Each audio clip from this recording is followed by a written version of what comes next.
Welcome to Dear Brothers and Sisters, where you will hear the raw truth. My name is George. I am your brother, and I love you. This week is the second part of a three-part series having to do with our education. Last week we discussed the problem with education at the grade school level. This week we will discuss the problem with education at the high school level.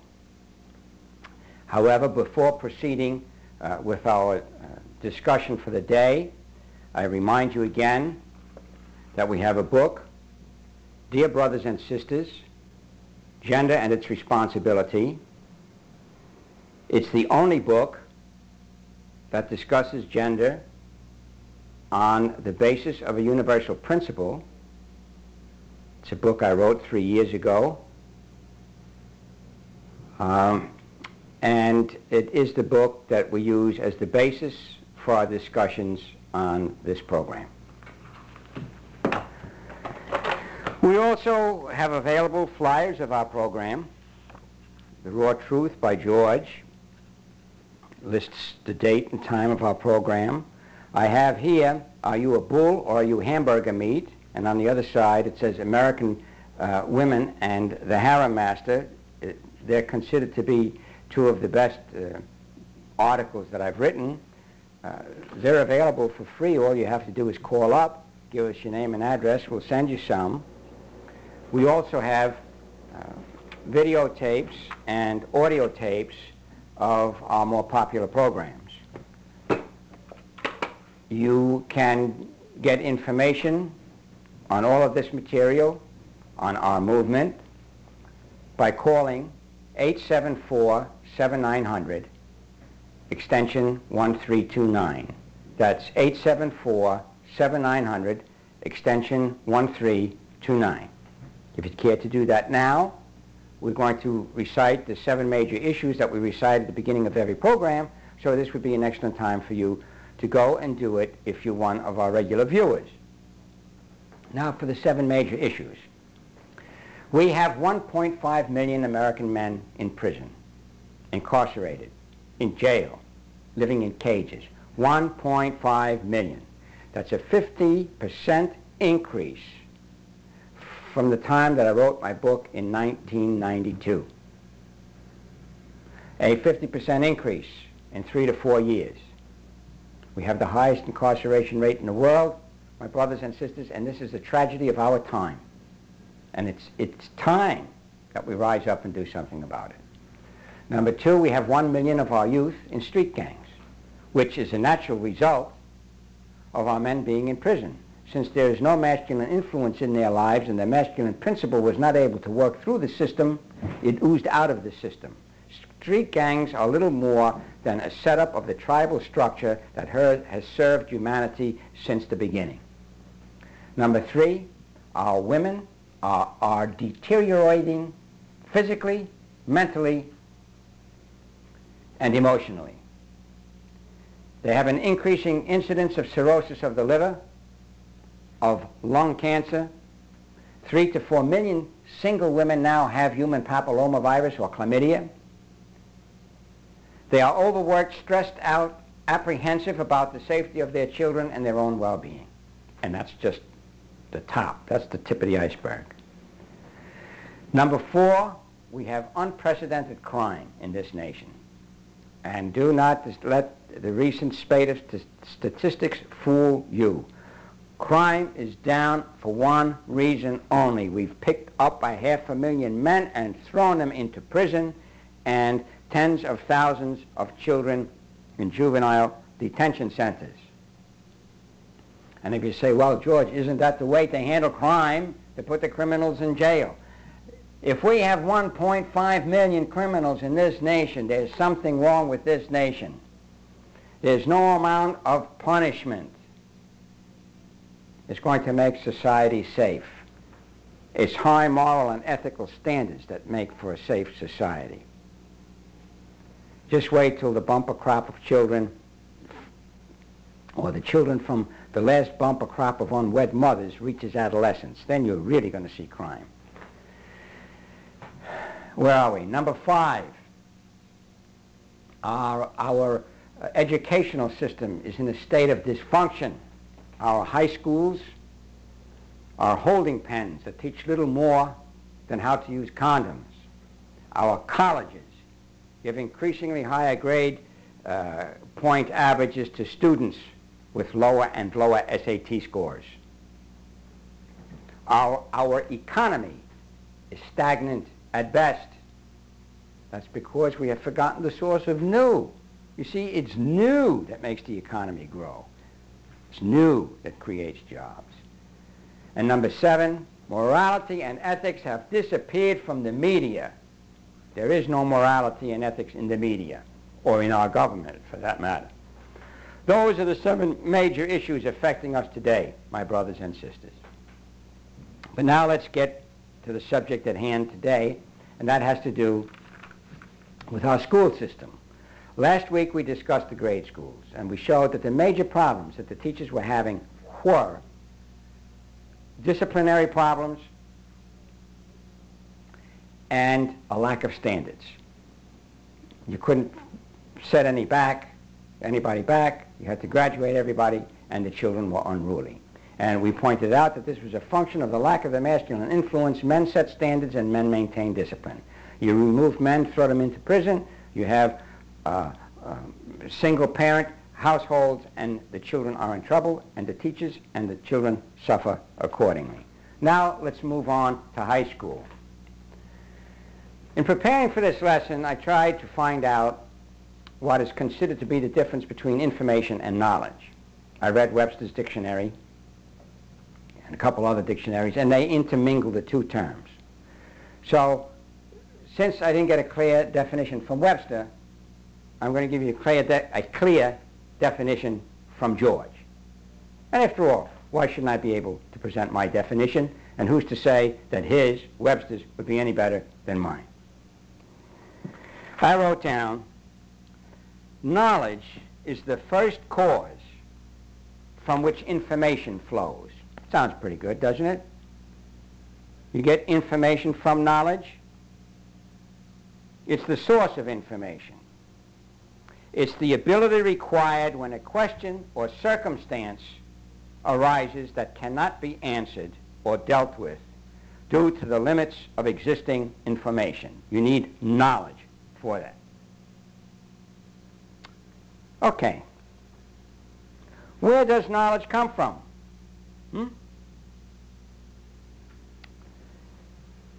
And how is information learned?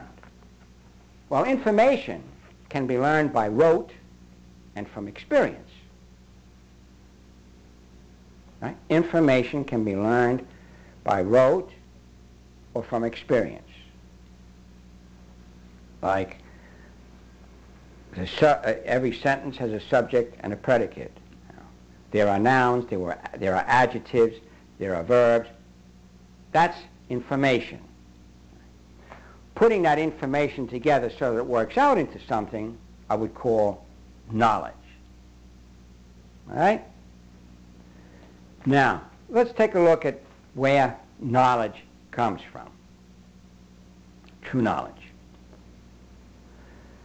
In the field of business and finance, there are 3 names that come to mind as being the richest, most powerful men in America. The first is Bill Gates. I wish we had a blackboard here so that I could illustrate these things to you. The first is Bill Gates with Microsoft. He's worth $12 billion now. That's before the introduction of Windows. Right? $12 billion. By the way, $1 billion, right, or $12 billion. Bill Gates could spend $1,000 a day for not 1 year or 10 years or 100 years or 1,000 years. He could spend $1,000 a day for 10,000 years and not run out of money. That's how much wealth he has. David Geffen of record fame is worth $4 billion. He can last a long time, too. Kirkorian, who was relatively unknown until he tried to buy Chrysler Corporation, is worth $2.7 billion. Now, what these three men have in common is there's not a college degree between them. Bill Gates dropped out of college in his sophomore year, and he's running a highly technical business. David Geffen flunked out of college twice. Kirkorian, his formal education ceased in 8th grade, and he was 16 years old by then. He was so poor that his family was always behind on the rent and had to keep continually moving on to other places. He kept continually changing schools. His education ended in the 8th grade. Three of the richest men in America and in the world, not a college degree between them. There's a man by the name of Gene Clapper who has 70 working patents at IBM. That is, of all the patents he has, 70 of them are actually being utilized in the manufacture of IBM equipment. Gene Clapper, like the other inventive genius, Thomas Edison, neither of them went to college. Where did that inventive engineering genius come from? There was a Russian who was so poor that amongst the poor he was known as poor. His father took him out of school, grade school, when he learned to count to 40, because his father told him, "You will never own more than 40 of anything." That boy eventually, when he grew up, joined the Communist Party, and in the revolution in 1970, when he went to Moscow, his fellow communists asked him if he enjoyed ballet. And he said he had never tasted it. He had no cultural background. He didn't know that ballet was dancing. That man was Nikita Khrushchev, and he became the ruler of the second most powerful nation in the world. His father took him out of school when he learned how to count to 40. Where did that man get the political acumen and develop the leadership and the knowledge necessary to be the leader of the second most powerful nation in the world?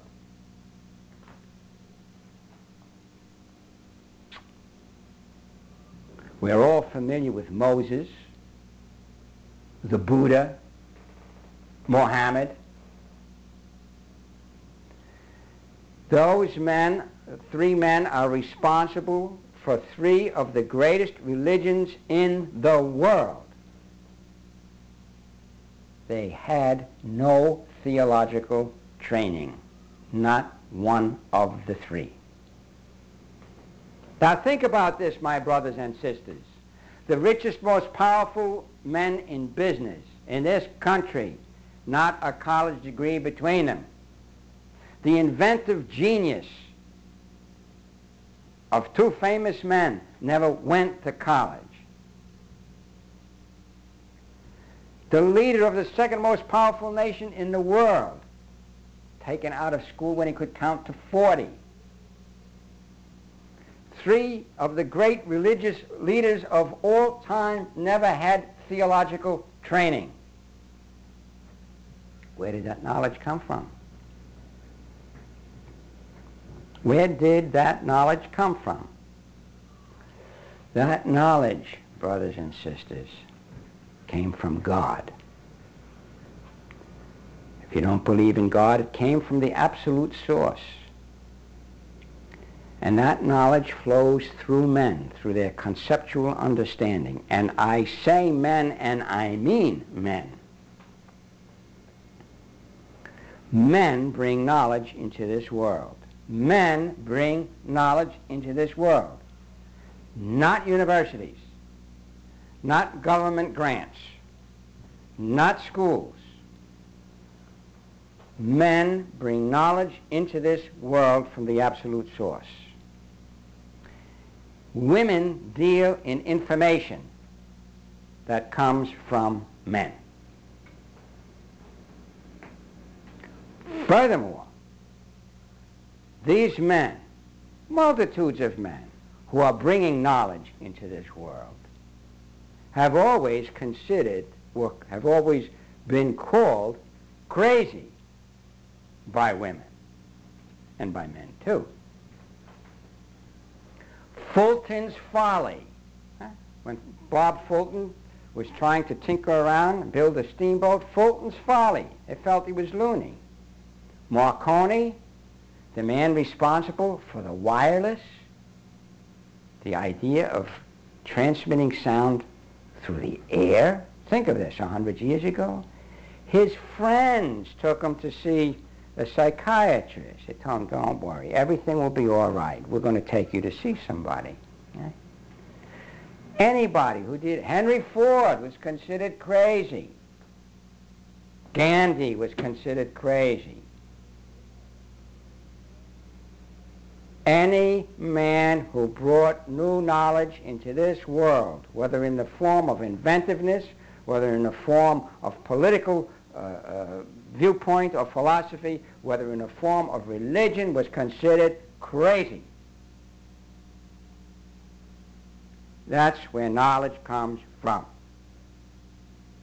And it used to be that schools had courses that would develop those faculties in men, their reasoning ability, that would make them conducive to bringing in knowledge. Couldn't put knowledge in them. Nobody got a hold of Thomas Edison and said, I'm going to put in you how to invent an electric light, or I'm going to put in you how to make a motion picture camera, or I'm going to put in you how to make a record player. They didn't get a hold of Marconi. They're going to put in you how to make the wireless, or Alexander Graham Bell, and put into him how to make a telephone. Those things don't get put into people, okay? Those things come out of people, out of people. And we try, or used to try, to have in schools to teach those subjects: ethics, mathematics, Latin, Greek, to develop those mental faculties that would enable men to go out there and bring in new knowledge. Today, first of all, I feel one of the major drawbacks in education is co-ed education. Co-ed education has been a failure academically, financially, and socially in every respect. It has watered down the natural abilities of men and women alike. It's created animosity in the classroom and has made the cost of education soar. As I have mentioned many times before, women think visually. They think on a mental screen, and that thinking has form, size, and color. That kind of thinking is necessary for the nurturing of the race. For the nurturing of the race is a very physical thing. Women are the controllers, the rulers of the physical world, and they think in a physical manner. Men think conceptually, and it's conceptual thinking that brings inventiveness into the world. To put the conceptual thinkers and the material thinkers in the same classroom, if you cater to one, you're losing the other. And if you switch your cater to the other one, you're losing to that one. The presentation of knowledge and information to our students becomes mediocre, averaged out. This is not the way education should be, and if you're going to tell me, well, men and women learn the same, they don't. There's nothing similar about a man and woman, and that's what this program has been about for the last 3 years. Now, if that's where you are, this is not the place for you, the program to be listening to. But those who want to challenge me on this, you tell me something that you touched today that did not come from a man. Your alarm clock this morning, your hair dryer, the flush toilet, the toaster, the radio, the television, the car that you took to work, the computer that you're using on the job, the adding machine,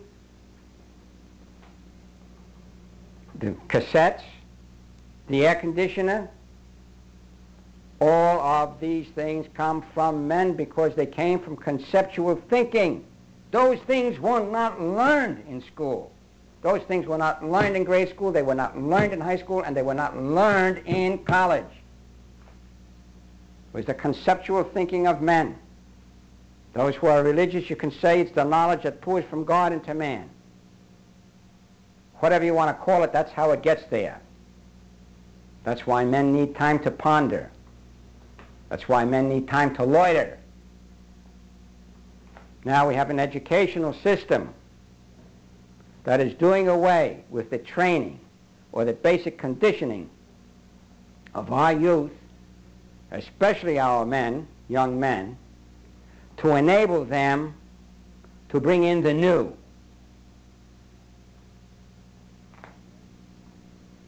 If you think about all the inventions that you know, like the airplane, the computer, radar, sonar, atomic power, rocketry, jet propulsion, brothers and sisters, all of those things were before 1950.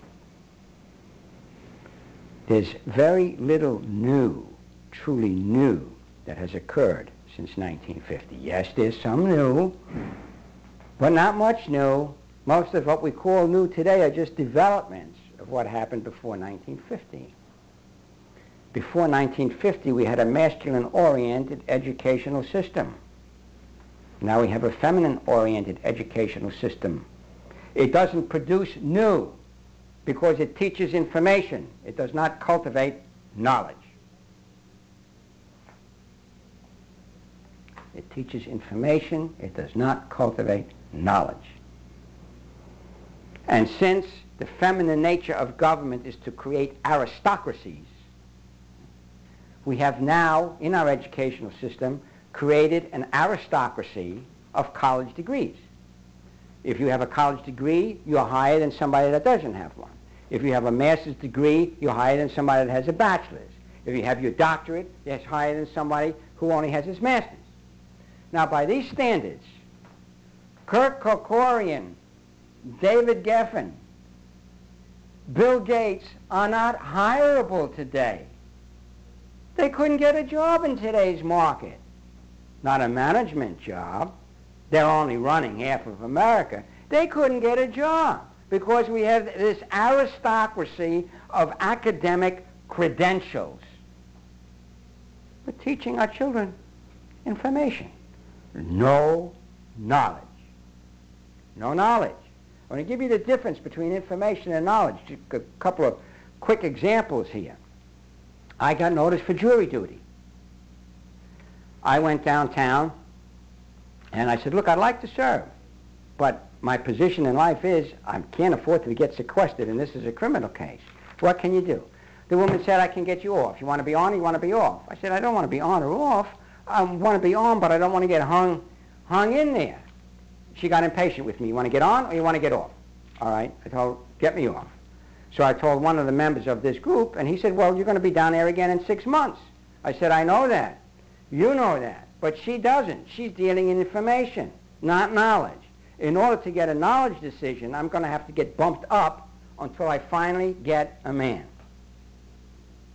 Right? Want to hear a good one on that? I was doing research on AIDS to see if it was a communicable disease. I couldn't find any answers around here, so I was told to call the World Health Organization. I called the World Health Organization, and the woman said, well, maybe I can help you. And I said, well, how does a heterosexual man that does not take drugs, how does he catch AIDS from an infected woman? She said, by having unprotected sex. I said, that's information. How do I get it from her? Well, she said, I don't know. I'll have to check. She had to bump me up to the next masculine figure to get a knowledge answer. I called, no, she said, I'll give you the name of my supervisor. I called her supervisor. Her supervisor was a woman also. We went through the whole ritual. She said she wasn't sure. she would check. Now, brothers and sisters, this was 2 months ago. My request has now been faxed to Geneva. I'm not going to get an answer to that question until it bumps up to some man. Notice for a fact, you get information answers from women, you get knowledge answers from men. And I don't care if a woman owns the corporation. Your request that doesn't fit into the information is going to get bumped up to some man in that organization. If there's not a man in it, then you're going to finally get an answer that's an information answer. This is our policy, this is the way it is, and this is the way we do it. Men bring knowledge into this world, not only in machines, in all things.